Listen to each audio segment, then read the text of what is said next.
Is your fourplex in Oakland not coming soon anymore? It's sold. Oh. Closed. How fast did it sell? Not too bad. We sold it off market. Oh, So nice. it never got to market. But a week after I marked it, within a week of me putting it coming soon. Oh, beautiful. I have 3 coming up next month, but I don't want to promote them until 2 weeks from now. Then I hope to bring them all to the town. Yeah, that's fine, yeah, let them know later, I'll help with that.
And it's like tucked into the small little city. I think it's just like Newark. Yeah, Newark is so small. What is that not work? Where the heck is that guy? And Barlow?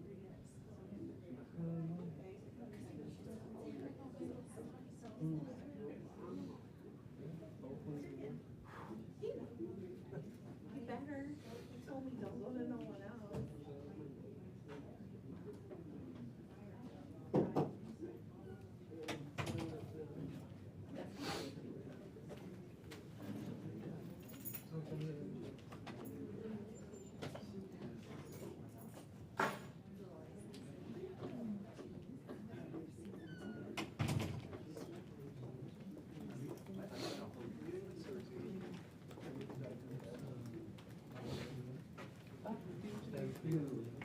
It sounds like Joe. Hey Joe, how are you? Doing well, how are you? I was away all last week, and so I'm way behind with things. Okay. So that's why I don't have that information you were asking me I about. don't remember what I vaguely remember now. So, and I'm gonna be at Mega Camp next week. Are you going to Mega, Agent? I am not. It is remarkable how few people are going. Yeah. It'd be really lonesome. Yeah, they're gonna have really low attendance this year. Yeah. David's going, so you can hang out with David. I suppose. Is that the only one going from Oakland? No. I don't know, I haven't asked. I think there's 1 or 2 more. So only 3 going from Oakland? I know it's crazy. Not a big group. I'm going, but you know, I get I think the it's one of my perks. I think the Burlingame office has like 7 or 8. It's remarkable. Which is still low for them. It's ridiculously low. We've had 10, 15 people at Mega Agent 10 years. I'm really looking forward to it because of all the AI stuff happening. Learning about AI, way to bring AI into my coaching. There's so many ideas. So much AI talk right now, I'm kind of getting sick of it. Yeah, but it is an incredibly powerful. Oh, it is. It is. I just feel like it's very repetitive on the things on. Oh, you're feeling over it? It's just so much of the same thing over and over and over again. Okay. But at the We same time, I were can see it. driving down a highway. I didn't tell this story. This is the story I should have told this morning. We were driving down the freeway last week in a remote freeway, but a real freeway in Vancouver Island, where I was last week. My wife and me. Vancouver? And Vancouver Island. So Vancouver, and then you have the island, Like, Victoria. so up in British Columbia? Yeah. Yeah. And so we're driving down this freeway, and we noticed this fencing all by the side of the freeway on one side. So we went into the Gemini, and we said, why is there fencing here on this highway? And we got this long detail specific to that freeway. You know, it was like, wow. I was impressed. Joe, do you have that slideshow up? Eddie Moran. How are you? Am I supposed to? I don't know, I think one of us was. Eventually. I know I will have it. Okay. I hope I charged. I did. Close all my tabs. What happened to Aaron? He wants you.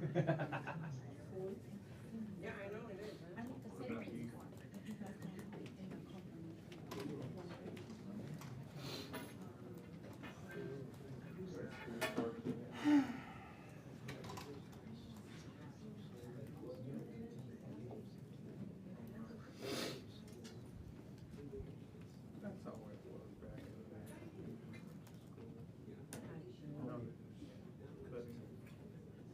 Ba-dee-dee-boo. Okay. Alright.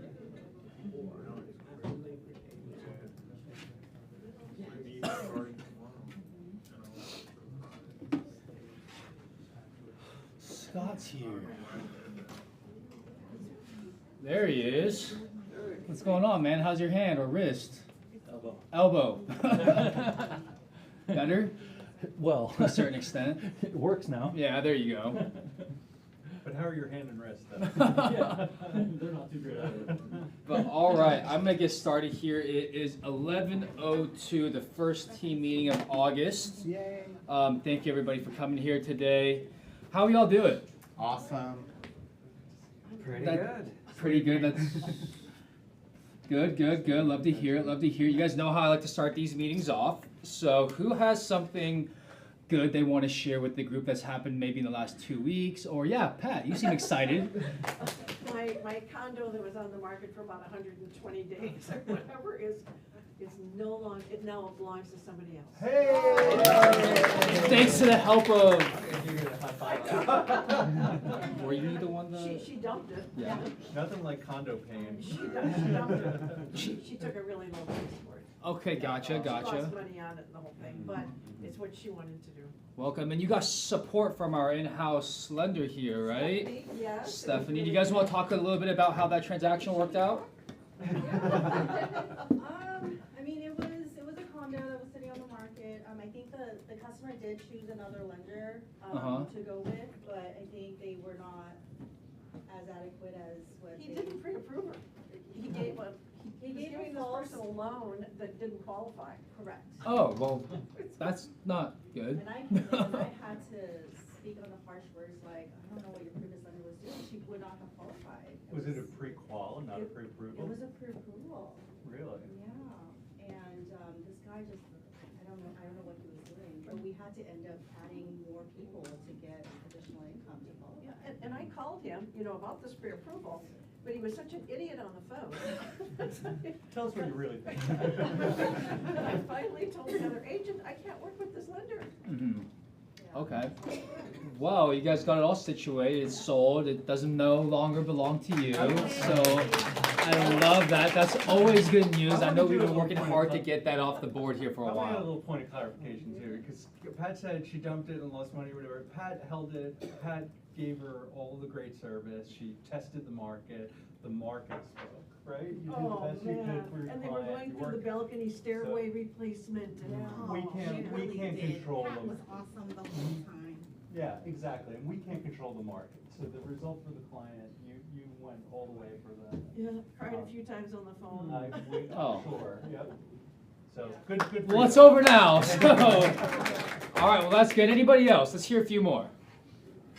I can stand up here all day. Another one. Yep. All right. So this same seller bought a house on August 1st. They closed on August Oh. 1st. Yeah, so this is like. So like 4 days ago, August 1st. Yeah, well, I haven't gotten paid yet because of the escrow officer. Oh, but- I gotcha. But I mean, that's a testament to Yes. them realizing the kind of work you put in on their behalf. Whoa, right? that was, Because it otherwise was they wouldn't like be working for you. not sleeping at night because we didn't know if it was gonna happen and it had to happen August 1st because she was going back to school on Monday. Oh, It wow. was still like a weight lifted. Whoa, you wouldn't believe how well I'm sleeping.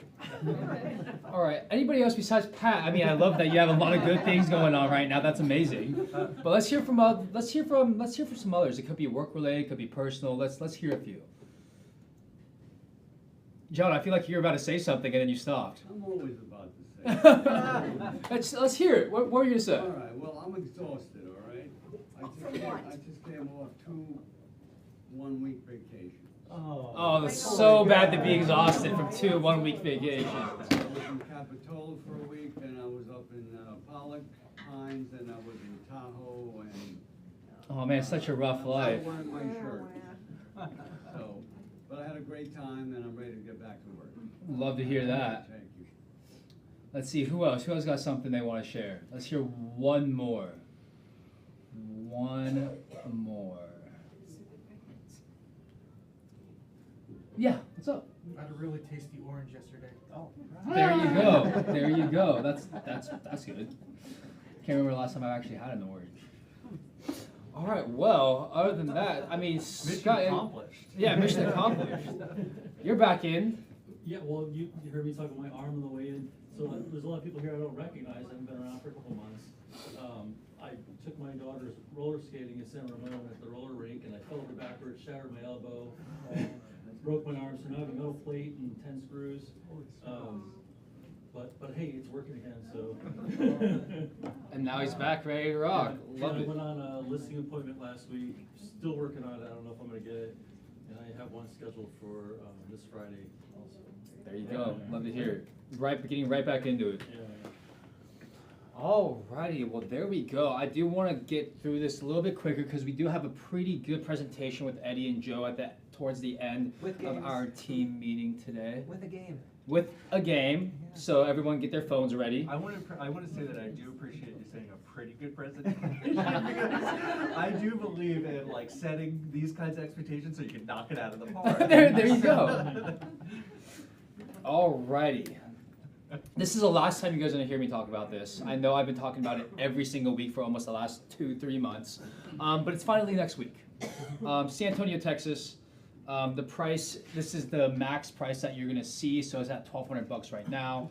But again, I'm not gonna spend too much time on this. Mega Camp next week, August, if you're planning on going. Let's get it done. Stephanie, do you wanna talk a little bit about this? Mortgage 101, yes. So our next meeting, so Mortgage 101, we host these classes monthly just to give some information. We try to find, good topics to kind of talk about and engage us into, into the mortgage world, depending on, if there's any new products or new guidelines or whatever that comes out. This happens every month.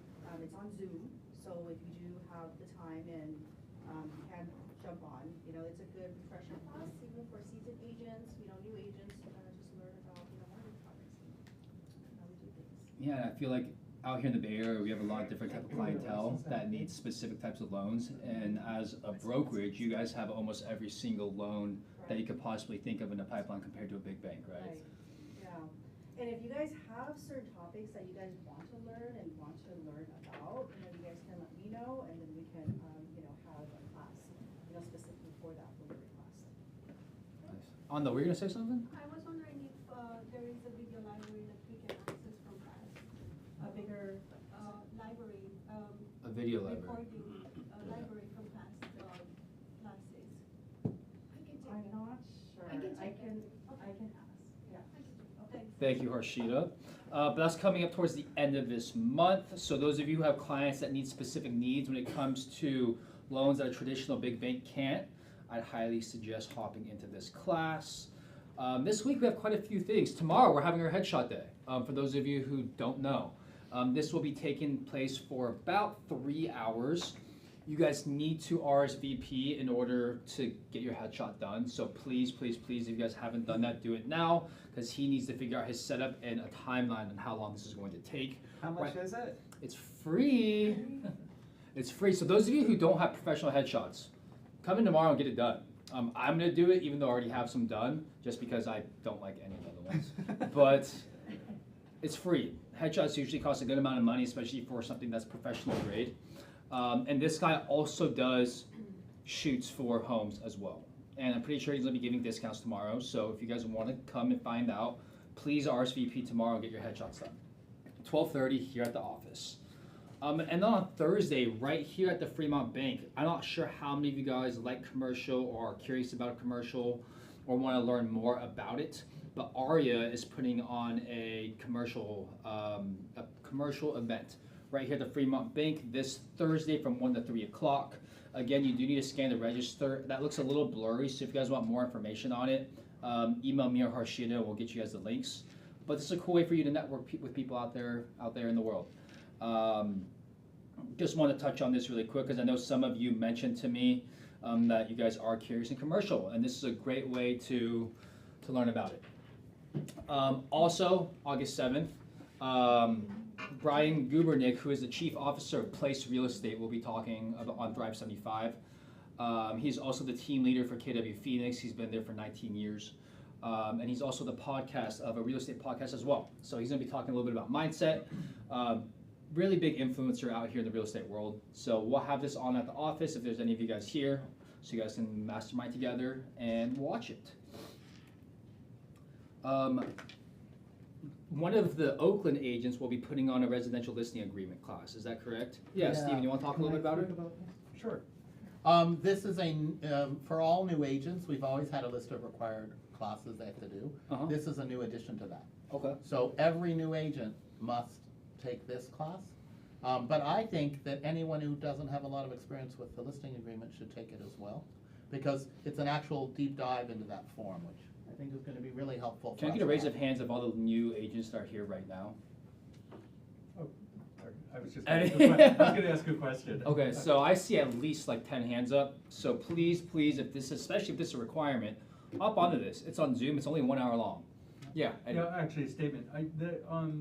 Alanya is one of our supervising brokers in the Oakland Market Center. She's, the DRE recognizes her as a managing broker for in our KW East Bay, KW Advisors East Bay offices.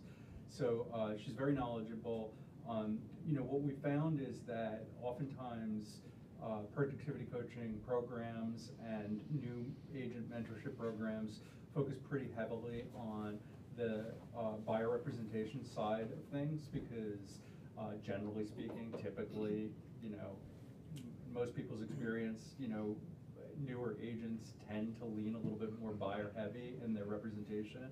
And we realized that that's changed, that's shifting a little bit, and we've had a lot of newer agents with listing opportunities, so we want to make sure to get in front of them early so that they're not just relying on their mentor in these transactions, but that they actually have some foundational listing agreement information. So please do attend, even if you're newly out of the PC program and you're within your first couple of years of real estate and you want to kind of go paragraph by paragraph through the listing agreement to get a better sense of things. She's also in production too, right?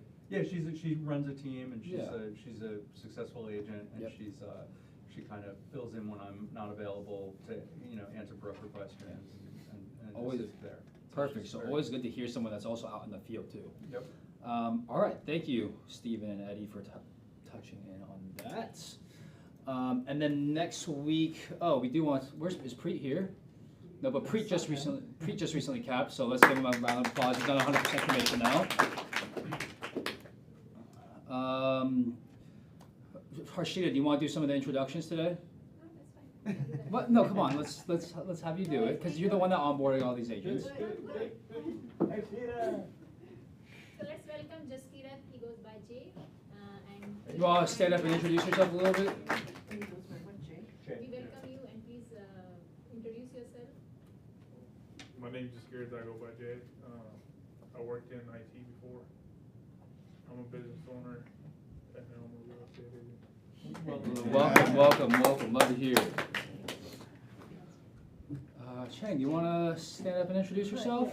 My name is Chang. Just like Jay, I used to be a software engineer, and right now I'm just starting my new career here. Yeah. Wonderful. Welcome to the family. We have a lot of new agents here today. I don't think he was here. No, he's coming tomorrow. No, this is Ron. Ron's brother. This is Ron's brother. So those of you who know Ron, this is his brother. If you guys do see him, welcome him. He's just like Ron. Sharon was here earlier today, but she had to take off, unfortunately. But if you guys do see her, let's give her a warm welcome as well. Leo, do you want to stand up and introduce yourself a little bit as well? Yeah. Gladly. Awesome, love to hear it. My name is Leo. I couldn't find a good job, so I ended up jumping into real estate. Spent 5 years getting a bachelor's degree and still can't find a job, sadly enough. And two truths, one lie. I had a really tasty orange a day ago. I had a really good banana, and I'm exactly 2% bulletproof. Oh, okay. Bulletproof. Bulletproof. Well, welcome. I was absolutely sure you were gonna say that your past career was in the citrus industry. But Well, welcome to the family, Leo. You just passed your exam, right? And you're waiting to get your license? Pretty much. Awesome, love to hear it. Well, come to the office, get included in all the classes, and meet some of the people out here. We got a great group. All right, and then following that, Steve's gonna be talking a little bit about tax laws. Do you wanna touch a little bit on this, Steve? Yeah, this is for new agents and experienced agents. If you're not familiar with all the taxes that we deal with, we're gonna go through everything from property taxes, supplemental taxes, Proposition 19, transfer taxes, 1031 exchanges, capital gains taxes, all the things that you need to be familiar with and to be able to represent, primarily your sellers and your buyers. And we're also, it's updated, I've taught this in the past, and I've updated it with all the some of the new tax laws on the latest bill that was just passed. Those are incorporated as well. And because there's a lot of information, I decided not to try to teach it in 3 hours at one time. I broke it up, so we'll have two 2-hour sessions. So we should have plenty of time to go through everything, answer questions, and I'll give you a lot of different examples and so forth. So. Gotcha, so part 1 is Monday, which is next week. And please be on time, because the first 10 minutes is gonna go over some stuff that you kind of lays the platform for the rest of the class. If you come in 10 or 15 minutes late, you're going to be kind of lost. So be on time, please. And Steve has a J and a D behind his name. So everybody knows. Is this being recorded? I almost stayed in law school 1 more year to become a tax attorney. Well, there you go. Could it be recorded? No. No, it can't be recorded? Okay. No, because we want people to actually come into the office and learn, because if it's not recorded, people are just gonna be like, oh, we'll get it sent to me, and then. And I'm sure Steve probably covers this in the class, but it's our job to be conversant and to know when to kind of to pass off our clients to the proper experts in the field, right? We're not taking the place of the tax attorney or the accountant, but we really do have a responsibility. I mean, it's amazing that Steve offers this, the responsibility to kind of be conversational about these things. Yeah, take 4 hours out of his week. That's a big deal. Thanks, Steve. Thank you. Yeah, Steve. thank you, Steve. So let's get a good turnout for Steve. This is very important to learn. He's RSVP. Yeah. Prepare the study material. Yep, because we will have materials for you. So this is good for you and your clients. Can you wait for a little? Oh, go back. Oh. Can you go back? Oh yeah, sorry. This is also on the training calendar too, so don't forget that. Anybody else? Oh, we got a few more people.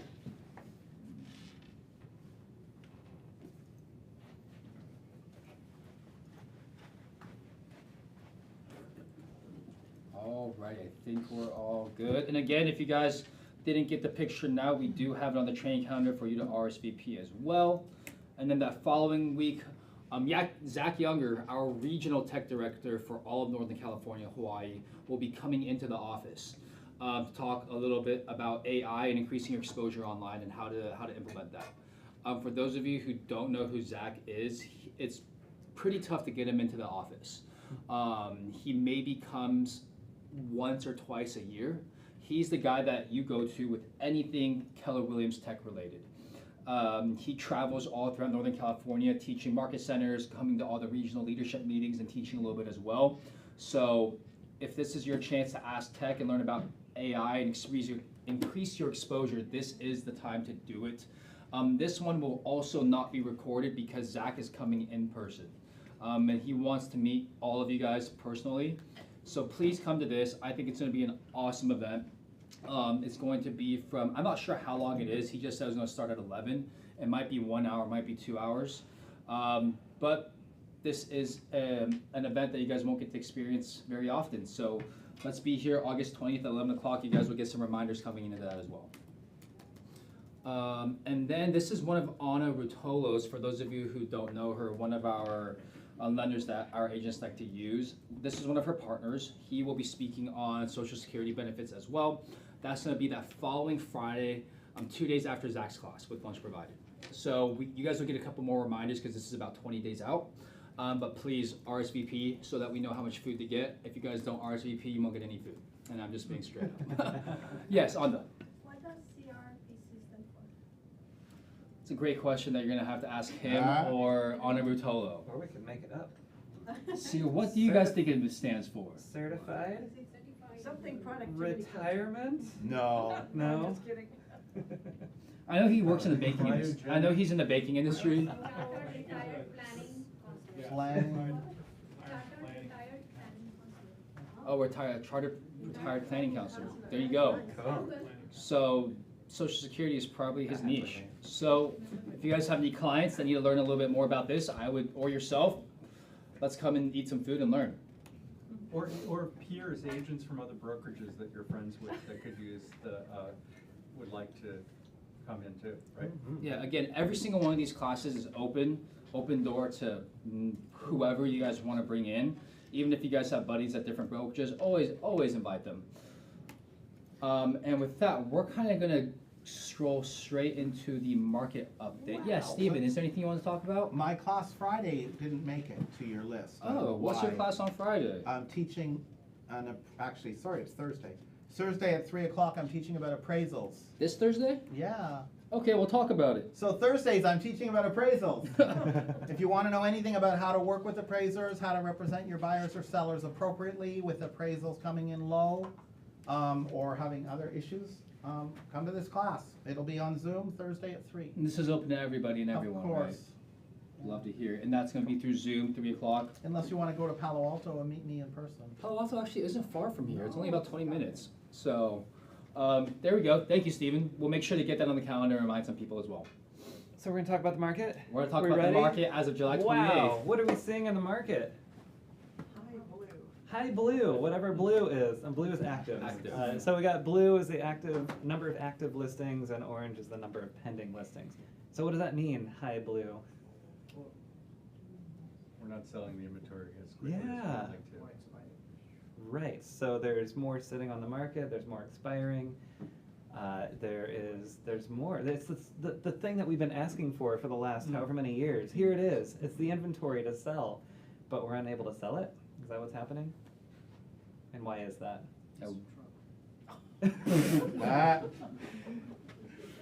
Let's take an accountable attitude.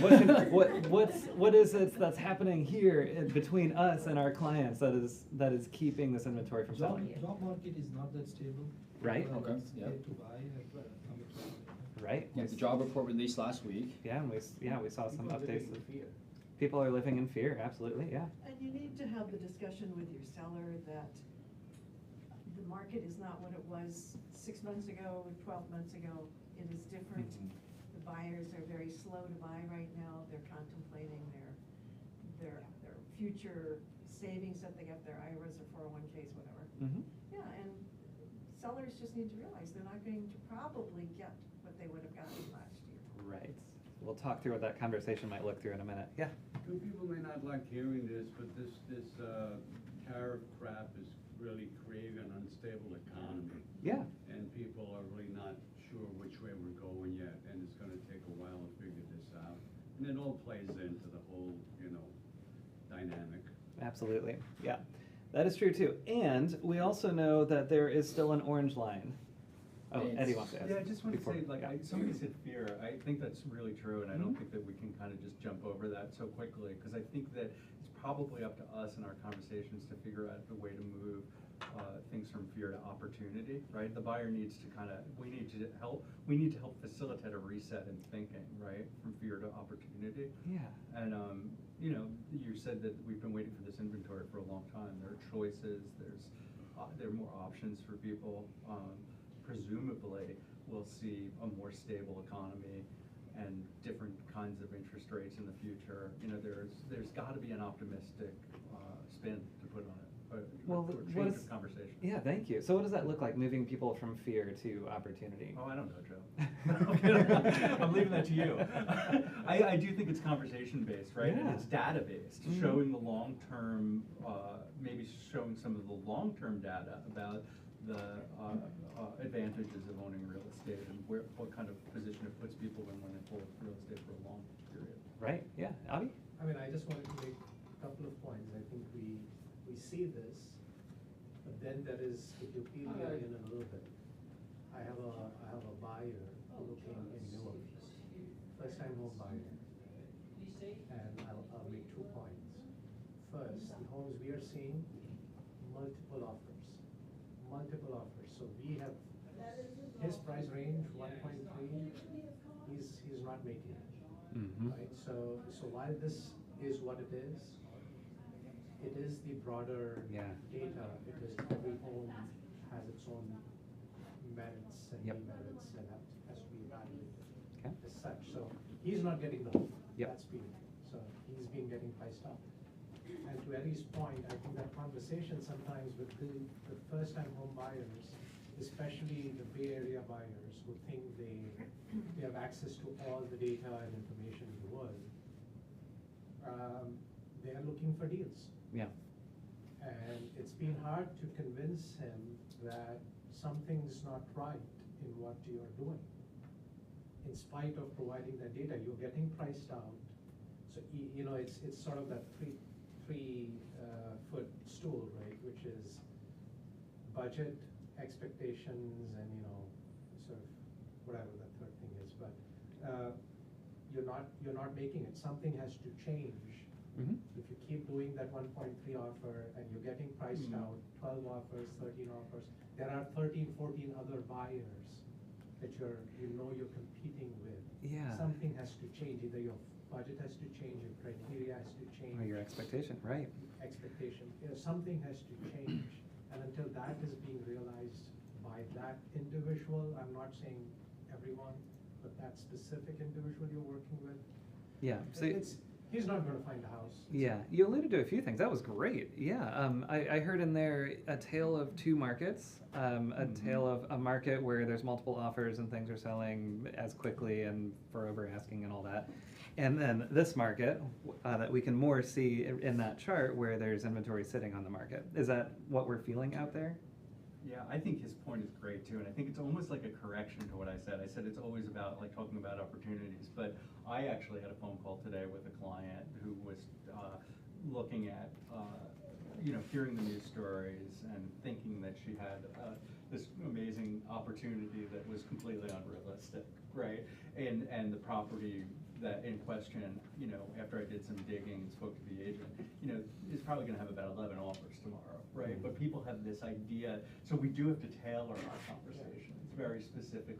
And there is one more point, I think this is sort of the seller side of things, and I know we touched upon a few things, but a lot of sellers, so, while there is the inventories, they are not changing their position. Right. Because they are locked up on a pretty low interest rate. A lot of these sellers, so, a lot of these homes that we are looking in Newark, for example, basically have no loans. Mhm. So the sellers don't really care in that sense that, my own home, my listing in San Ramon, the seller's not gonna sell at because I've priced it low. Mhm. Then I'm getting people coming in and saying, can we negotiate further? Mhm. And I'm telling them, look, if we have to get the two sides to talk, let's be realistic, right? Yep. Because the seller has 200K of loan at 3.5%. He can go right back on the rental market and Yep. still make money, right? And not have to sell at a discount, right? So there's both sides need to sort of. Yeah. So come is that together. true that we have a lot of listings with unmotivated sellers? They have to be Sounds motivated so to interesting buy. too, because then the question becomes, do we really have this inventory? Because Right, they're not it's real not real sellers, inventory. and they're not real buyers. We just described not real sellers and not real buyers. Somebody that's not willing to come to what the market will offer as a seller. A buyer who's not willing to come up to where it is. It's like, are they real? Is this real? You're right. Yeah. I mean, that's what's been, I think, last couple of months, I think, certainly since the April pivot. Yeah. I think that's what. Anybody else experiencing something like that or have any comments? I'm curious. That's Mhm. interesting to me. Anybody else have sellers that have really unrealistic goals Sure. and still want you to put it on the on the market? Yeah, I have a listing in Livermore, listed for 1.95, and we're getting low offers like 1.5, 1.6. Do the comps support 1.95? Yes, it does. Huh. If it's Interesting. Longer it stays on the market, they think it's a good deal for them to give a lower offer, you know, so. So you are bringing out the buyers that are looking for Oh, for the And deals, seller the doesn't have any opportunities. personal motivation or leverage, there's nothing, there's no pressure on that seller? No, they Interesting. don't have any loans on it, so. Yeah. Wow. All right. Any other anecdotes? Yes. Yeah.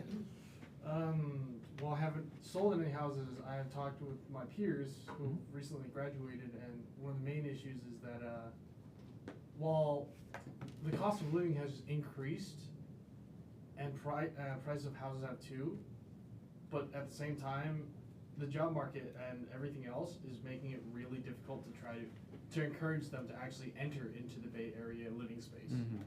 It's like I said, I've had difficulties trying to find a job and all that, but even those who could find a job just don't earn enough, and at the same time, the real question is it really worth working here and living here, but do I get enough gain back in return?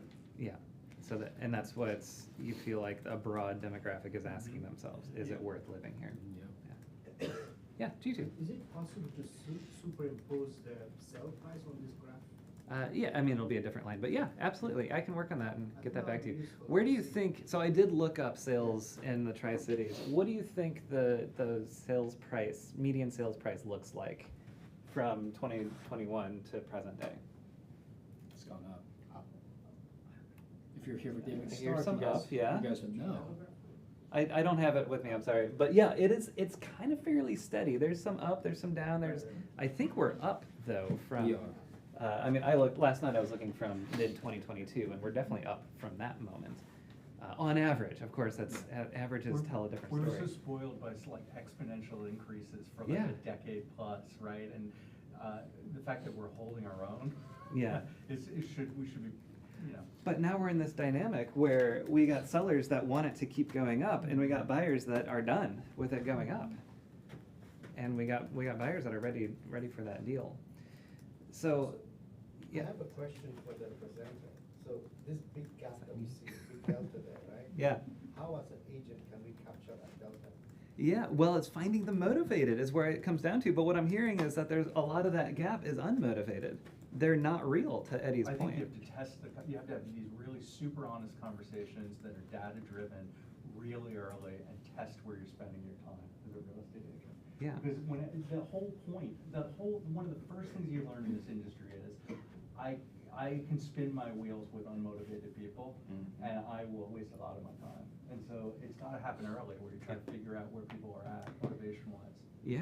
So in our own bring businesses, them there if you need to. Somehow bring them there. Yeah. So I guess I can answer it. In our own businesses, what we can do is before we take a listing, are they actually motivated to sell at what the market is ultimately going to dictate? Or is it going to be a waste of our time and money and effort? And ask the hard questions. Like, well, you can show data. Like, it's possible that we could have 60, 90 days on market. Can I ask What you a happens question? at that point? How much success is any people in this room? I'm sure most people that have sold properties have had at least one experience like this in their career. So I would like to know, how successful have you been with going with that number that the seller says that they want that you don't see supported in comps? Has anybody been successful? Sometimes if you wait a long If you wait a long time. the market will catch up to the price. Who knows how long that's supposed to be? If you wait a long time, right? Yeah, There's nothing pressing on them. Yeah. If That could be. you've got a property with, no debt, taxes are reasonable, and But if you're not having to do much, I take vacant land's a good example. You got a vacant lot. And I've had listings where I'm not doing anything special to market it, it's just sitting there, and eventually the market caught up with our price. Mm-hmm. Sold it. I agree. If you have the luxury of something like a lot, we all But know that's takes not the some norm. That's not the norm. Or the luxury of a client who can wait. But normally, we're losing sleep, they're breathing down our neck, they want this to be sold. And I just kind of sometimes, one of the lessons I had to learn was, we have a desire to please people. We confuse sometimes serving people with pleasing people, right? And I don't know that by pleasing somebody, we're necessarily serving them well, by just telling them what they want to hear. I can get that sold at that unrealistic price for you is gonna kill it. Yeah, well, see, this has been I wouldn't say unusual year, but, the first quarter, we were poised to have a strong year. The first quarter was unbelievable. Okay, and come April 2nd, Liberation and Day. within a week, come Liberation Day, and within a week of that, the switch was hit. Okay, and so one thing is, depending upon how far back you're doing your market analysis, you need to keep those dates in mind. And it's kind of old now, but if you shouldn't be even relying on any comparable sale that went pending before April 6th or 7th, because it was a different market. Yeah. And so, I had a listing, everybody knows I got one on Fremont Boulevard that's sitting there because of the busy street. And I finally had to go back, and I was reasonably priced. I mean, I had an offer in 1 week that was only 50 under the list price, which was a darn good offer. Long story, it didn't go together. I went back after patiently watching the market. I did a new analysis. I disregarded, pre-April 6th pendings. And I lowered the price $150,000. Now, you go back and watch most price reductions, and they'll be baby steps, 10,000, 20,000, because the agents aren't willing to come to grips and tell the seller the truth. This is what your property's worth. You're not doing them any service at all by lowering it 10,000, 20,000. That's not going to move the needle, folks. Yeah. It did back when houses were 200,000, but we're not in that market now. So what is that? You've got to be, and you're going to talk about, you need at least 50,000 price reduction to even get for any kind of house that's in $1.5 million, $2 million range to get any kind of new attention. But it may take more than that. Yeah. And I'm now 60 days looking at another one. I'm just doing an analysis right now, and I may end up lowering it another 100,000. So what does that conversation look like? It's pretty simple. I just prepare, I've been giving them feedback of open house activity and showings, and they see what's going on. They see the drop off in activity. That's pretty obvious. And I just do an updated market analysis, say, hey, here's the numbers. I literally did it, put an email together, said, I recommend 150,000 price reduction, and in 10 minutes, sure, go ahead. Yeah. I just gave them the facts and the data. There's nothing more to talk about. Yes, you're delivering delivering your expertise. Right. That's what I heard there. Yeah, and I'm gonna do it again, and I'm sure that they're just gonna say, yes, go ahead, Steve, do it. Yeah. So why don't we do that more? I have conversations with agents all the time, and I can tell you why. Yeah. Because we want to please people. And Yes. so we need to lead with the data.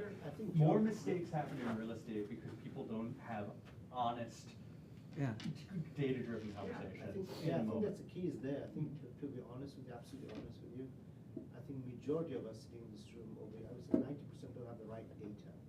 Like Steve said, when you present it well, they have no option to say, yes, sir, let's do it. Yeah. So I think key is to provide relevant data where the market's heading. There's So a lot of us don't know. They want to buy a house, we go show them a house. Right. Half of us don't even have proper buyer's agreement.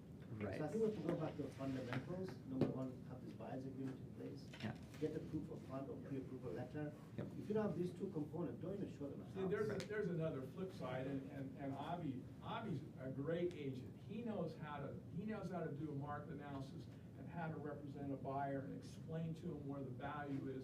The problem we have is that a lot of agents do not know how to do a market analysis or do a very accurate one, and they're just order takers when they represent buyers. Right. They're just people literally pleasing. order takers. Yeah. I'll have agents, and they'll call me up with a price. They say, well, tell me, how did you arrive at that price? They don't even have it. Oh, well, the buyer. I said, did you you not sit down and do a market analysis and determine what the value of this property is? I mean, that's your job. Yeah. You know, don't rely on Zillow and Redfin and Realtor and RPR, those prices are gonna be all over the board. But that's what we've come to. That's what we've come to, is that those online numbers. Yeah. They're not accurate. Would a market analysis class be helpful for everybody? Yeah.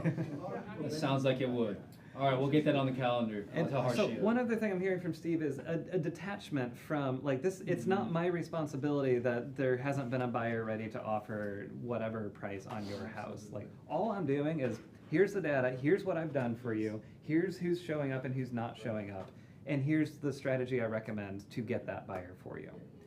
Right? Because I've been there, like, wanting to take some personal responsibility gets you into a people-pleasing cycle that is no win. Like, no one wins. I start so many conversations with, first of all, you didn't control this situation and you didn't do anything wrong here. Sometimes people did do something wrong, but so often real estate agents think that they can solve something that's out of their control. Yeah. And we have to just be able to recognize that something, like the market is an abstract outside, you know, we didn't create the situation for our client. Yeah. We just have a responsibility to be honest and give good information. Yes, and I start a lot of my, almost all, of my initial consults with, I'm gonna tell you things, I'm gonna be honest with you, I'm gonna tell you things that you need to hear and that you probably don't want to hear.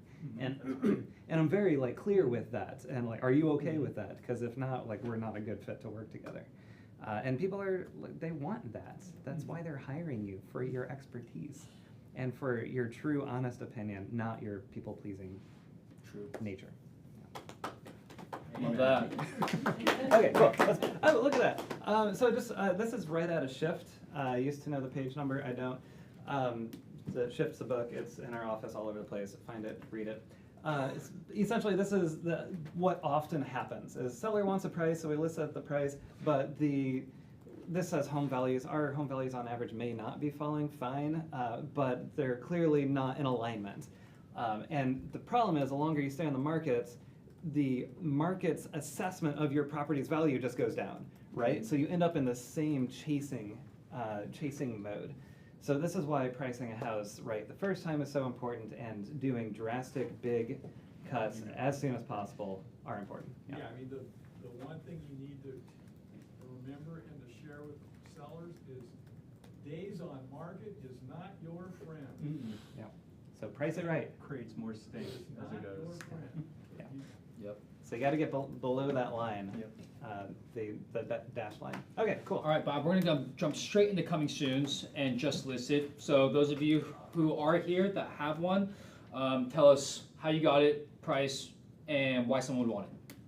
The first one, Ron isn't here. Pat, do you have any information on this one? That one is coming on the market. I'm putting it on right now. Oh, there you go. I just took some time off to do this. Oh, I gotcha. It's coming on at, I don't know. 72888. 17 million. It's pretty cute. It's I think it's an area that people do like to live in. Mhm.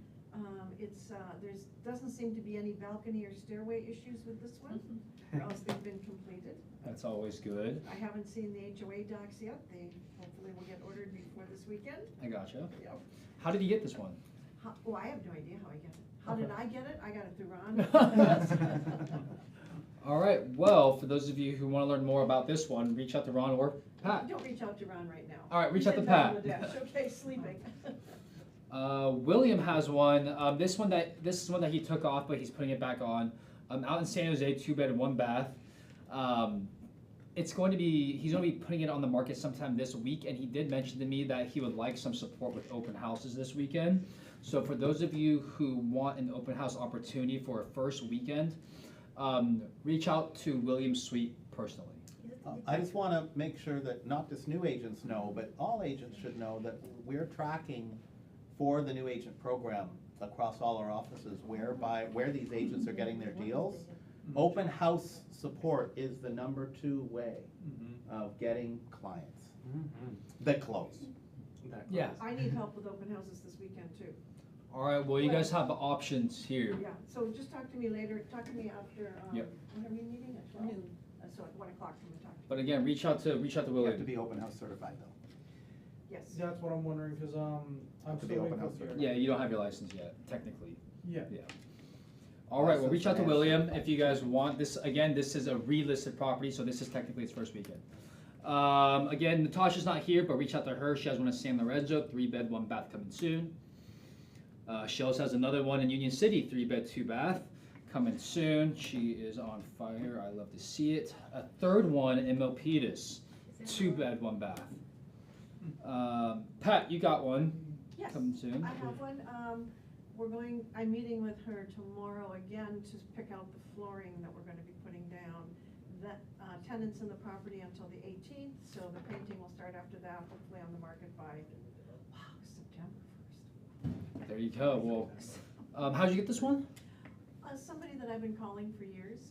There you go. So Right. follow-up Like, does a couple always times a year I call her and finally she called me. follow-up always works. I love to hear it. Didn't know her at all. And then we got some just listed as well. Steve, you have this one in Hayward, a triplex. Yeah, that was listed about a month ago. Oh, why is that? Okay, what do you want to talk? Do you just want to touch on This this? is a great opportunity for investor, 3 units, they're fully rented, rents are at or above market. And it's been improved throughout. My client, I sold to my client in 2018. He's gone through and updated kitchen, flooring, paint, furnaces, new refrigerators, washers, dryers, so you don't have to put much money into it at all. There you It go. is in- Great. It is it's north of downtown Hayward in unincorporated Hayward, so, which means it's not subject to Hayward rent control. There you go. That's It's actually subject to really AB big. 1482, but not Hayward's. Got it. Well, there's a great investment opportunity. This was from a past client, correct? Yeah. Gotcha. Love to hear it. Yan has one. I don't think she's here. 2688 in Sunnyvale. Carl has a couple. Tracy 389. Reach out to Carl. Another one at 830 in Hayward, 3-bed, 2.5 bath.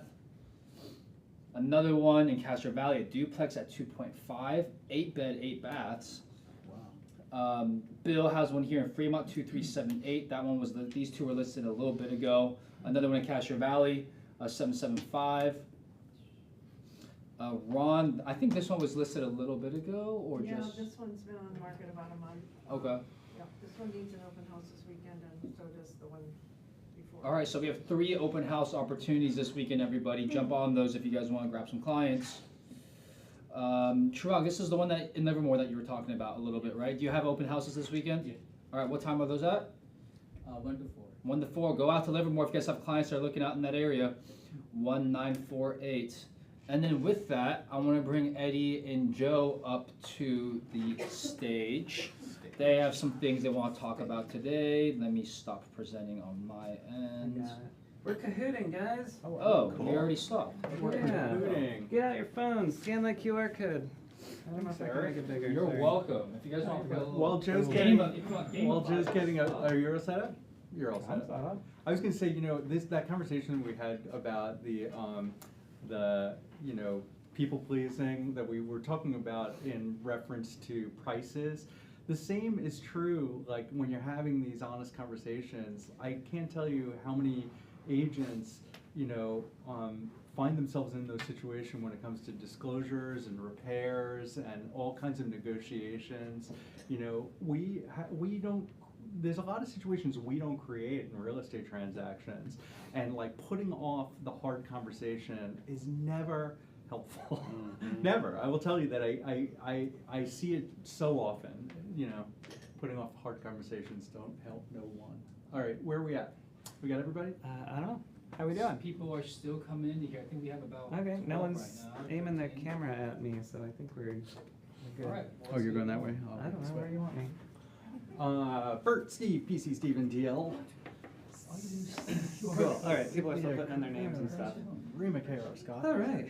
What are we doing here today, Eddie? We're gonna do, so we, our organization has a policy guide that that agents receive when they join the organization, and as part of your onboarding package, you review it and sign for a receipt. It's updated periodically, and when it is, we send out the new copy and some receipts for it. But what,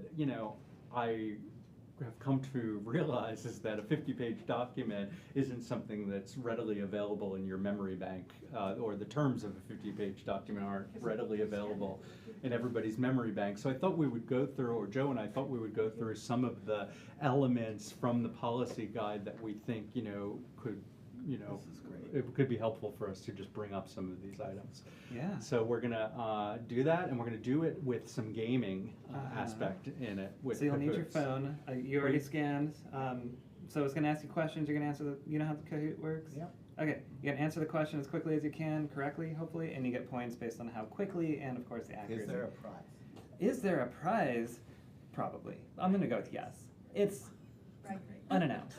There will be a prize. It's what? Bragging rights. Bragging right. Pretty great. Obviously bragging rights. Time frame. Is there a Let's- time frame for answer? You're gonna have Yes, 20 there will be seconds a for each prize. question. Let me Sometimes just the phones are say, lagging let me and just they say the words $144 million. I'm just saying those words. They have nothing, you're not getting that as a prize. You know what it will get you though? I've had multiple conversations already today about risk management and going to mediation and paying a lot of money for things that could have easily been avoided. And that's really what this is about. Yeah. Is how do we keep Good ourselves point. out There's a of reward. real estate jailhouse? Just some straightforward information to review that'll probably, could come in handy to keep you out of Okay. trouble. Are we ready enough? Let's do it. Okay, cool. So we're gonna Alright. do a Kahoot, we're gonna do the question, and then we'll give some clarification after we see if you have, some insight without the. Will you read it out loud? Sure. Oh, you get to, okay. Sorry, here we First go. of all, you have to answer what must be included on all first point of contact marketing? It's gonna be multiple choice. So what needs to be included on all first point of contact? Agent's favorite quote, office phone number only, agent's name and DRE license number, license designation and broker's name, meaning brokerage name, or just the team name. So You can answer agent's that on your favorite phone. quote, office phone number.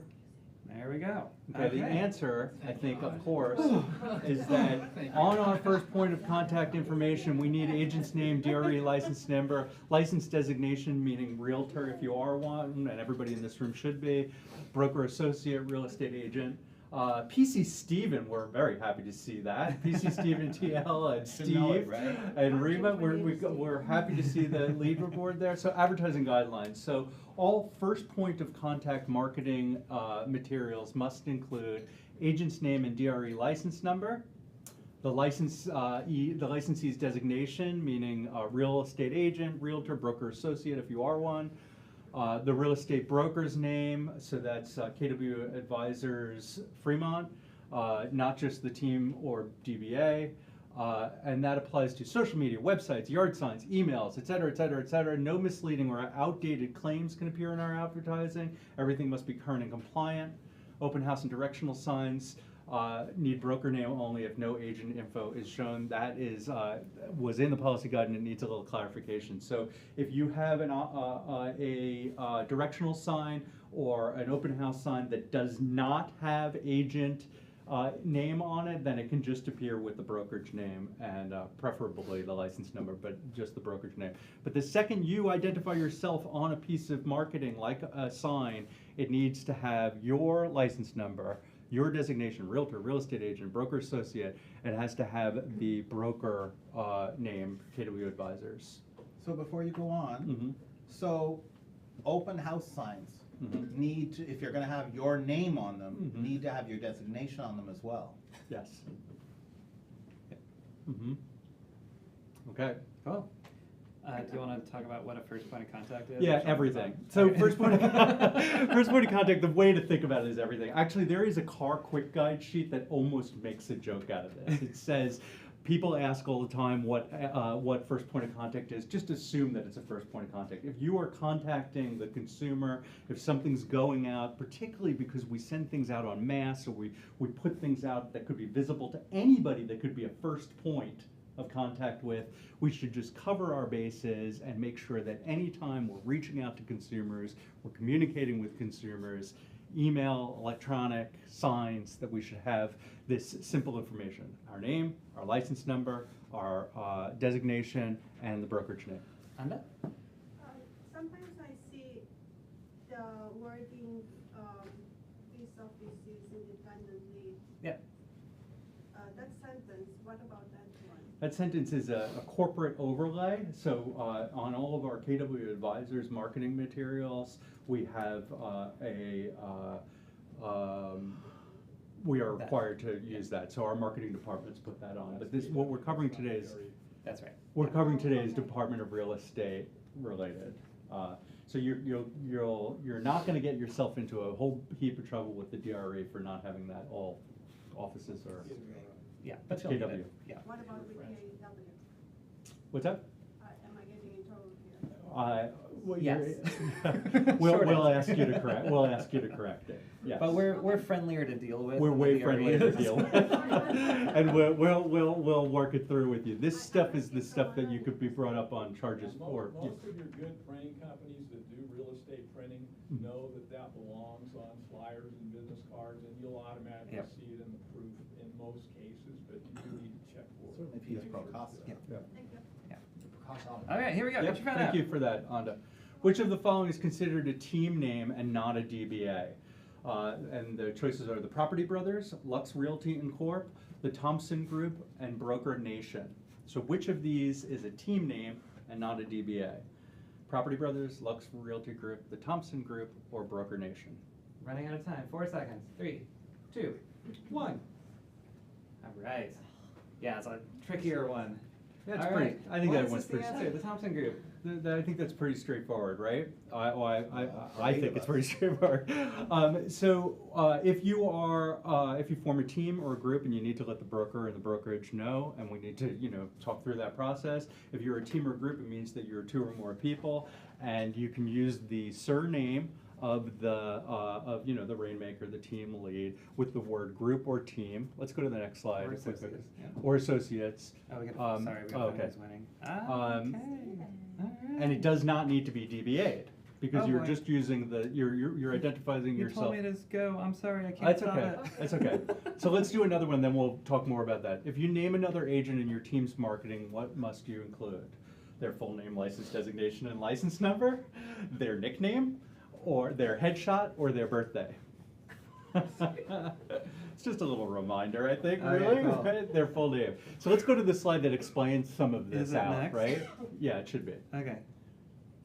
Okay, how'd Alright. we do? We're All still doing right. pretty good here as a Okay. group. We like There we this. go. Okay, Okay, now we so can let's talk about it. let's Okay. talk about DBAs and team names. So what we're getting at here is the Department of Real Estate, when we're looking to do business and engage with the consumer and offer real estate services, they need to be able to link the person offering those services back to the responsible broker, the responsible brokerage, the supervising broker, et cetera, through the DRE's lookup site. So if we're planning to engage in business and use a business name that is not KW Advisors, it needs approval from the brokerage. We need to say, yeah, we'll allow you to do that. It needs to go through the process of being a fictitious business license needs to be registered with the county. It needs to go to the Department of Real Estate for their approval to be associated with KW Advisors, et cetera, et cetera. So if you're using one of those other examples like the Lux Group or Broker Nation or something like that, there needs to be a clear tie to KW Advisors, and the DRE has to sanction it. They have to register it. However, if you are forming a group, if a realtor group is forming in this room, Joe Dickerson for many years ran the Dickerson Group in Oakland. He was part of a team of more than one realtor, and he used his surname, Dickerson, and the word group, associates, or team, and he qualified his role as the leader of a team and a group by providing the brokerage information as well. And it was completely permissible without having to have it registered with the Department of Real Estate. So there's a distinction that we all need to be aware of, which is if you plan to use a name that is not your name, your surname with group or team, you need to come to us and we need to talk it through, and we need to decide whether it's something that we can go through the DBA process with. This is all meant to make sure that the consumer has direct access to the responsible parties.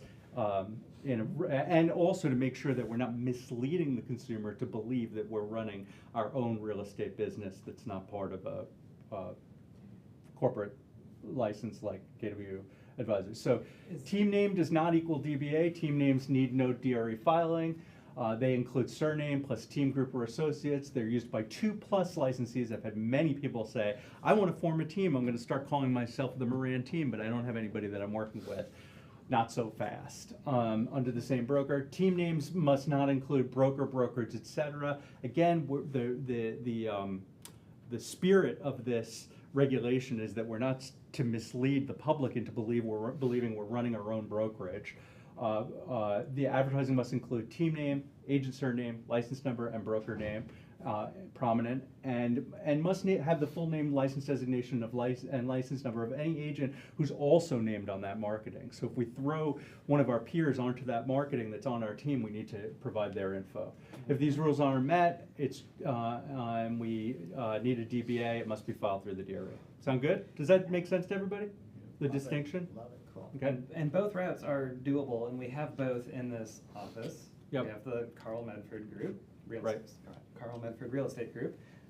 That is which one is that? Is that a team name or a DBA? Team name. Team name. And Okay. we- And we also have Silicon Valley Right. Silicon Valley Group. Is that a team name or a DBA? You got it. All right. All right. Sounds like we got it. The DRE is really coming after people for this sort of stuff and the advertising guidelines. Eddie and I have been on many calls recently. So they're coming after you. Yep. Do it right. That's why we're doing this. Here we go. Quiz. What must you do before entering into a personal real estate deal? Read it out, Joe. Your turn. I just read it. You can use a different brokerage. Skip paperwork because it's personal. Post about it on Instagram. Notify your broker. This is if you are the buyer or the seller in a real estate deal. Post about it. 2 seconds. All right. Good. Does that make you feel good, Eddie? It does. I was going to say we could have added as a choice. You can't do it. But the point is you can do it. And we want the people in this room to be able to develop their own personal wealth. And you know, we want you to be able to have the ability to sell your own home, but we want to do it correctly. We want to make sure that the consumer, the potential consumer of real estate understands that you're a principal and that you're licensed. We want to make sure we dot the I and cross the T's. So let's. Well, I'll just add that option triangle red is also a viable option. Absolutely. To just hire a different brokerage. Yep. To represent you. It's a must. The question was, what must you do? Right. Yep. Right. Cool. Okay, how we doing? Ooh, Steve's catching up. Here we go. Look at that. Okay, super cool. Oh, we got another quiz question. When buying or selling property personally, what must you disclose? I think I gave a little hint of that. Joe, what are the answers? You can disclose buyer's income, past deals, favorite color, or license status when you are buying or selling property personally. Steven says these are too easy, and that is actually pretty easy. Hopefully. Okay, mostly easy. Yep. Cool. You want to talk about? Is there a slide after? Yeah, there's a slide after this, and we'll go through all of these points. I think that they're pretty self-explanatory, but again, they're in a 50-page guide, and we need to make sure that you're aware of these things. Personal transactions, you have to disclose that you're a licensed real estate agent when you're buying and selling property. You have to, when it comes to our policy here, you have to alert the broker. Also, I think there may be some confusion. You have to disclose this whether you self-represent as the realtor on the transaction or not. That's true. Yep. That's good point. Very true. You need to notify the broker before entering into any personal deal. We need to talk it through and make sure that everybody's well taken care of, that the real estate consumer community is taken care of and that you're taken care of. So let's talk about it. Full compliance file is still required. We still have the same requirements with the Department of Real Estate, even if you're the principal. We need to avoid conflicts of interest and improper disclosure. And part of notifying the broker is that we need to talk about E&O, and we need to talk about your potential exposure when you're selling your own property, et cetera. This may not be part of this discussion, and if it isn't, don't worry about it. But I'm in a situation, something similar to that. Is every office different? For example, is there a specific percentage that you cannot go under, or is there a specific number amount? And again, you don't have to get into it right now. For a personal transaction? Yes. Yeah, so, do you wanna? Sure, yeah, we have a policy for agents that have been with us longer than 12 months and have sold more than 3 transactions, that you can do a personal deal where the brokerage does not take a split of that deal. And that gives you some leeway into figuring out what is the best situation for you as it relates to what your commission would otherwise be. So for example, some people, sorry. One time per year. Oh, thank you. That's a good clarification. One each side per One, year. one buy side and one sell side per year. Yes, that you can do what I'm Thanks, talking Steve. about. And so, for example, some people roll their commission, they waive their commission and take it as a closing cost credit or Yes, I did something, that. or a reduction in purchase price. For example, some people will take a full commission. But I think to answer your question, you know, if you qualify for the personal transaction, you really you have a lot of latitude with what you want to do with the commission that you're supposedly collecting or not, collecting and then rolling back into the deal, or not collecting at all, or the like. Does that help? Yeah. Yeah. Okay, cool. Yeah. On disclosure, would it be, you want to email the other party, or what's best? Yeah, it should also appear in your written disclosure package. Where do you guys often see disclosure that the agent is a seller, for example? Yeah, and confidential remarks is a great place to put it. Disclose. Make sure that it's in, TDS, SPQ, or Avid. Make sure that you're where you see the opportunity that you say agent is a licensed real estate professional, and if you're the principal, that the principal is a licensed real estate professional, and MLS too. Yeah. Mm-hmm. Yep, and that can be as simple as agent is seller. Mm-hmm. I was thinking more buyer side, so on the buy side. Buyer is agent is buyer. Do you want to or put it in whatever. a contract or just email it? I would put it in as part of the contract. Get it into the contract, get it into an email, put it in your Avid. It doesn't hurt to just remind everybody. What about these cases where I sign a listing agreement and then I'm like, you know what, I want to buy this house? Yeah, definitely call us, because I actually really don't want that to happen. It can't happen. Sorry, that's the punchline. So, don't do that. I didn't know where you were going with that, but I was like, don't do that. It has been brought up, though. That's why. Let's have a thorough conversation about alternatives to make sure that consumer, the seller, is getting the best dollar for their property, and that we put them in the hands of another real estate professional who will take responsibility for making sure they are doing exactly that. You shouldn't be making offers on your client's property. You cannot be making offers. You shouldn't. You cannot be. That's a better word. His word, cannot be. All right, quiz question. Here we go, I think. Can an agent hold a deposit check for a client? Can you back up a little bit? Losing time. Can an agent hold? No, agents may not handle trust funds. Yes, but only for rentals. Yes, if it's less than $1,000, or only if the broker approves. The word can is interesting here because. Yeah, I wouldn't change the word. I would change that word from can. Do we allow? Yeah. Okay, so this takes a little. So the answer here was that no, we're not handling trust funds. So is it possible for a real estate agent or a real estate transaction to handle trust funds? Yes. Is there a procedure involved in doing so? Yes. We're talking about a review of our policy guide. Our policy guide says don't handle your client's funds. Trust fund handling is a complicated process and in today's modern world, there are very few, if any, advantages. And it is easier and cleaner and serves the client better and serves you better and serves the brokerage better if you ask your client to hand off that check, send that wire, make the payment themselves directly with that third party, rather than having to trip into all of the Department of Real Estate's regulations around you holding somebody else's money. I would also add that we should avoid handling any of our buyers' money for any third-party payments. That's what I'm talking about. That's a deposit check. So that's what I'm saying. It's Well, broader than just the deposit. We'll get. This is a quiz, so we'll get to that part. Thank you though for Sorry. that. No, that's okay. So one example is a deposit check. No, And Stephen's exactly right. So we'll go to the. I think there might be a quiz question next. Oh, Okay. no, there's not. Or maybe there is. I don't know.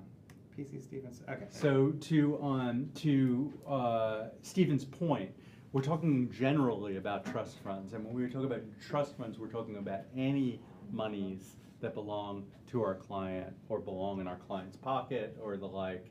The violations can trigger DRE discipline. Agents may not accept or handle trust funds directly. Don't take any of your client's money and hold it or move it or transfer it or be the party that walks from this office over to that office. Don't do any of that. No collecting rent, holding checks, or managing deposits personally. Clear? That's our policy. Got it? Cool. Yeah. Okay. And if you need an Oh, yeah. alternative, call me and I'll tell you all the great ways in a modern society that we can get money moved around without you You have to back up. touching it. Oh, sorry. I'll go over here. Which of the following activities is an agent allowed to do? Collect rents, show a rental unit, coordinate repairs, or manage tenant complaints. This is on a Oops. rental property. Okay, And this is according to our company policy. Which of the following activities is an agent allowed to do? Collect rent, coordinate repairs, show a rental unit, manage tenant complaints. On a rental property. Okay. All right. Okay, well, we got a majority at least. Do you want to talk about this? Sure.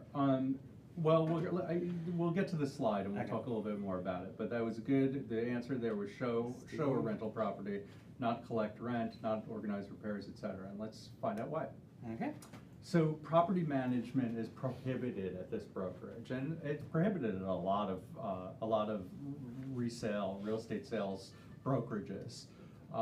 There's extra layers of errors and omissions insurance and supervision that are required when you are a real estate group that does property management. So KW Advisors does not engage in property management. You may assist with leasing only, showings, application, etc., filling out a lease form, bringing the two parties together with that. No rent collection, repair coordination, or tenant relations. Violations jeopardize brokerage license and E&O insurance. And I will say, there's a difference between, you as an individual handling your own investments and being hired as a property manager. We have a very strict, very clear, unambiguous policy that we do not do property management. We're not a property management real estate company. So I just wanted to confirm something because I was a little confused. So let's say you own the property, you can still rent out your own property, but you can't rent out someone else's property. That's correct. Oh, well, no, you can rent out somebody else's property. You can't property manage. So there's the distinction is that we can help facilitate and negotiate leases. We can go into our car form, bring the two parties together, whether it's our own or somebody else's, and then stop there. If it's our own property, we're acting really as the principal and can do whatever we need to do. But we can't do property management, which is during the term of the lease, provide responsibilities and duties over that property. Our interaction stops with the establishment of the lease. Cool. Okay? Sound good? Awesome. All right, quiz. Before using a new business address or office, what must happen? And this is another one that'll get really clarified later with this So slide. before you use a new address or office, broker approval and DRE registration, register it on Zillow, print new business cards, or just start using it. Before using a new office or address, what must happen? Broker approval, register, print cards, or just start using it. Good job, everybody. So the DRE has real estate offices registered and directly linked and associated with the real estate license of the corporate supervising broker. And we can't start providing services out of an office, put it on cards, and invite clients over to meet us and have it as an actual office unless it gets registered with the Department of Real Estate. So, you know, many of us have home offices. I have a home office, and if I'm at my home office and I'm, you know, reading through disclosures for a client or working on, you know, a CMA, that's different. We're not talking about, you know, your personal use of a home office. We're talking about engaging in business with the public. If you're planning to engage in business with the public at another location that is not our location, it has to be registered with the Department of Real Estate. And we have to have a conversation about whether or not we are willing and want to do that. The problem that occurred recently was we found out that an agent was listing on business cards and other materials an office that they rented out that was at a separate location. And it's a clear violation of Department of Real Estate rules. It was not a branch of our business. Does that make sense to everybody? Okay, cool. Here we go. Office registration. Offices require DRE registration plus broker approval. Do not meet clients or advertise from unregistered offices. Check with broker before using a new business address. Cool. Quiz. Next. How soon must you upload documents after execution? So your listing agreement, your buyer rep agreement. We're talking about our policy here, within 7 days, end of the month, within 72 hours before escrow closes. So how soon do we expect to see documents uploaded after they've been executed by all parties? That's great. Okay. Within 72 hours. I think the phrasing used by the Department of Real Estate, at least at one point, it was in a practicable time frame. The hell does that mean, right? In a practicable time frame. But most brokerages have determined that somewhere around 72 hours is a practicable time frame for the broker to be able to supervise and look at documents that are executed. Yeah, awesome. Alrighty, quiz. Who is ultimately responsible for the file quality? You, the agent, the buyer, your transaction coordinator, or your team leader? Actually, there's one missing. Yeah, we'll leave him out. I thought that too. But I think we know what we're asking. Cool. Yeah. You, Yes, the you agent. The biggest problem I have, Steve's burning hot because Steve's had to have all these conversations in his career. The biggest problem is, can we go back to that if we can't see it? No, I don't think so. The Yes, one okay. that drives me bananas is that we are a community of real estate agents who more and more seem to think that this is the person responsible for our fiduciary duty and for the documents that pass through from our clients, between clients and between principals. And the transaction coordinator is an assistant who's helping you organize and upload documents. They are not the fiduciary, you are. Yeah. Now I can't go back forward. Okay. Okay. So there you Fabulous go. Me is coming up in the running there too, behind Steve. I don't know who Fabulous Me is, but we'll find out, maybe. yeah, okay. Transaction file compliance. So all documents must be uploaded promptly within 72 hours of execution. File must be complete for commission release. We have an obligation with the Department of Real Estate and to our clients to make sure that the document collection has been done and is complete. Files must pass broker compliance before review before closing. You are responsible for your own transaction file quality. Agent is the fiduciary, not the TC. Okay? Thank y'all. Quiz. Who may share in legal costs if a dispute arises? Who may share in legal costs if a dispute arises? Only the client, your neighbor, the agents who are involved. No one. Broker covers it all. So who participates in legal costs when a dispute arises? This is that hard conversation we said. We were saying you have to sit with your clients and have a hard conversation. We're having a hard conversation with you right now. That when a dispute arises, you are sharing in the cost of defending in that dispute, right? We're all professionals. We're all independent contractors. And this is our responsibility when a dispute arises is to share in the legal costs. And that's in our policy guide. And you're going to find it in just about every brokerage out there's policy guide. So it's a reminder to do everything you can to stay compliant. And it's also a reminder to do everything you can to stay compliant. Yep. To do the right thing. take a breath and slow down. Legal costs and disputes. Agents may share legal costs resulting from disputes that require legal representation. Brokerage has discretion regarding when representation is required, all in that policy guide. Staying compliant goes a long way to protecting your license and wallet. There are cases where we do everything right and we get drawn into a dispute. I'm in one right now. Our agents were stellar in the way that they disclosed. People can complain, you know, disputes happen. People can complain even when you did everything right, and we have to show up and we have to defend ourselves, and it's just one of the costs and realities of doing business. We're gonna guide you every step of the way. We're gonna have our, you know, insurance. What's required in your, coverage. LinkedIn and Instagram bio? What is required? As a real estate agent. Listing photos only, emojis and hashtags, just your phone number or your name, license designation, license number, and brokerage name. What's required? LinkedIn, Instagram bio, listing photos only, just your number, emojis, hashtags, or name, license designation, license number, brokerage name. I already said that. I know. I'm doing it again. Glad to see everyone got that right. We reviewed that already. Yep. And Steve's doing well. All right. Who is responsible for your online compliance? Your broker, you, the agent, your marketing intern, or Meta? Meta. There's a combination here. I'll give you for either of these two answers, but the one, I think you know the one we want. There you go. Good work. You are responsible.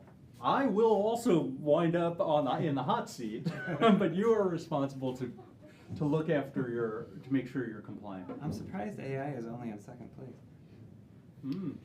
Came down from, came up. So let's talk about that.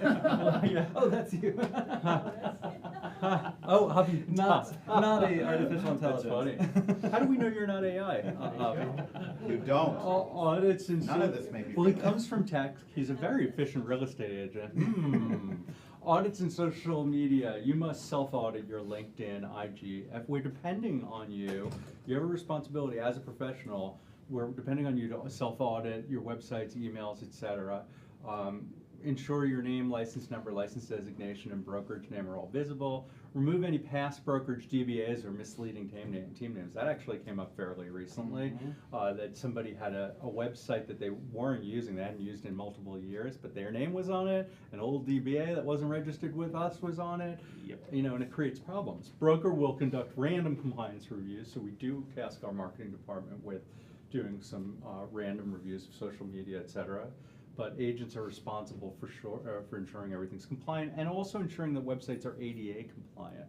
So if you're working with a web developer, ask the direct question, and ask it in an email. You know, I'm relying on you to ensure that my website is ADA compliant. Okay. What's the safest response if you're unsure about a compliance issue? Ask your mentor, get broker clarification in writing. Just go for it or Google it. What's the safest response if you're unsure about a compliance issue? Ask your mentor, go get broker clarification in writing. Just go for it or Google it. So I'm satisfied that these were the two answers here. The real answer should be get broker clarification, but we're at least heading in the right direction by not going for it or Googling it and asking some questions, because we're here to help. You know, that's the whole point. Like, if you leave with anything today being a little confusing, call me on the telephone and say, Eddie, that was confusing to me. Can we talk through it? Because on the telephone. On the Good old telephone. telephone. Oh, did I sound like an old guy? Maybe. Call me on whatever modern device you use. Reporting and clarification. Do not assume something is allowed. Ask the broker. Get all gray areas clarified in writing before acting. Encourage a compliance-first culture on your team. And the reason it says here, do not assume something is allowed. Ask your broker. That's not like that's not this. That's we're a team. I'm a team with you. Joe is a team with you. Like, reach out and get some clarification. Sweet. Wrap up in action items. Review. So these are really important. The action items are a big deal. Review your public-facing materials and make appropriate corrections where necessary. So a couple of simple things we said you need to make sure that you have: your name, your license number, your designation as a realtor, a broker associate, or real estate agent, and the brokerage affiliation, the brokerage name. No property management. We're not in the business of doing property management here. no trust fund handling. Call me if you want to know another way for your client to get their money over to a third party. Upload transaction documents in accordance with required timelines. We'd like to see executed documents within 72 hours of execution. And ask questions. I hopefully am a resource, and so are the rest of the team here, leadership. Should we see who won? Yeah. Let's see who won. Here we go. 13. Fabulous Me. Who is Fabulous Me? Who's Fabulous Me? Is that you? Are you fabulous? No, who is that? Someone very humble. AI, second place. Is it you, Anda? Anda, yeah. All right. And Steve in Okay, first place. so All right, good AI work, guys. So Steve in first place, AI, which is really Abby. And Fabulous Me, good job. All right. Wait, we don't know who Fabulous Me is, for real? No, it's Anda. It's Anda. So listen, that was really pretty boring, but it would have been even more boring without the game. so we try. It's a boring topic, but it's stuff we need to know, right? Yeah. So. Thank you all very much. Thank you, everybody. Yeah, thanks for staying long. And we're here for questions, so Yeah. if you got any follow-ups, come on up. Thank you. Yeah. No, I'm no sugar, man. Hi. What, since when? How I are thought ya? that was my laptop. Fingers crossed this time. That's Yeah. not good. Well, this is Yeah. A month of really clean eating. No sugar. What about natural sugar? No sugar and like blueberries. Like fruit. Yeah. Yeah. Yeah, I'm curious. Good for you. It feels good. I mean, I'm learning and things change. Don't worry about it. Yeah. Connor has assisted send, Sure, you yes. know, Talk to your mentor, really and they might connect you either back to Eddie or someone with more experience. Right, right. There's a few extra, if it's commercial, that's the only variable that we'll need to bring in a commercial specialist to partner with you. But if it's a residential lot, then yeah, you're